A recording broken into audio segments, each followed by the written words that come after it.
ঈদ উল ফিতর মুসলিম বিশ্বের অন্যতম প্রধান ধর্মীয় উৎসব।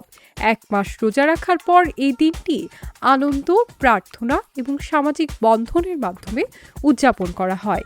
বিশ্বের বিভিন্ন দেশে ধর্মীয় রীতিনীতি এক হলেও সংস্কৃতি এবং ঐতিহ্যের ভিন্নতার কারণে ঈদ উদযাপনের ধরনেও কিছু বৈচিত্র্য দেখা যায়।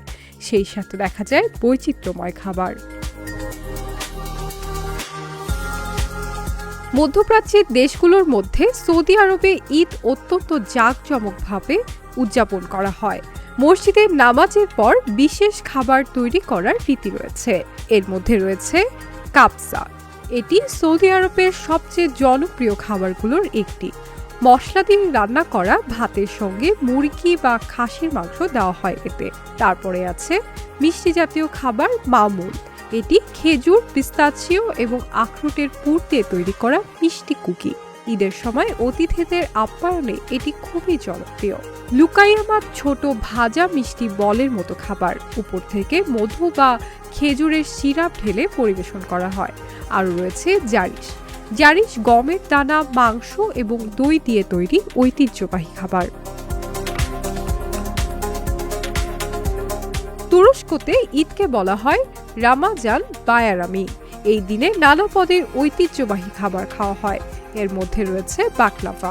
এটি পাতলা পেস্ট্রি, বাদাম ও পিস্তাচিও এবং মধু বা সিরাপ দিয়ে তৈরি মিষ্টি খাবার। ঈদের সময় এটি সবচেয়ে বেশি জনপ্রিয়। এরপরে আছে দোলমা।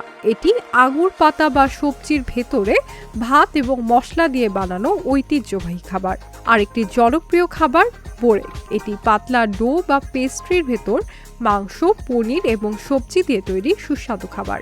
মিষ্টি খাবারের তালিকায় রয়েছে লোকুম। এটি চিনি, স্টার্চ এবং বাদাম দিয়ে তৈরি বিখ্যাত তুর্কি মিষ্টি, যা ঈদের সময় অতিথিদের আপ্যায়ন দেওয়া হয়। বিশ্বের অন্যতম মুসলিম প্রধান দেশ ইন্দোনেশিয়া। ইন্দোনেশিয়ায় ঈদ উল ফিতরকে স্থানীয়ভাবে লেবারান বলা হয়। এই দিনে অনেক ঐতিহ্যবাহী খাবার খাওয়া হয়। পরিবারের সবাই একসঙ্গে বসে এসব খাবার খাওয়া ইন্দোনেশিয়ার একটি সংস্কৃতি। ইন্দোনেশিয়ার জনপ্রিয় ঈদের খাবারের মধ্যে রয়েছে কেতুপাত। এটি নারিকেল পাতার খোলসে ভরে সিদ্ধ করা ভাতের কেক। ঈদের সময় এটি সবচেয়ে জনপ্রিয় খাবারগুলোর একটি। আরও একটি নারিকেলের খাবার রেন্ড্যাং। এটি মশলা ও নারিকেলের দুধ দিয়ে তৈরি ধীরে ধীরে রান্না করা গরুর মাংসের একটি বিখ্যাত খাবার। আপার আয়াম নামে খাবারটি নারিকেলের দুধ ও মশলা দিয়ে রান্না করা মুরগির কারি, যা সাধারণত কেতুপাতের সঙ্গে খাওয়া হয়।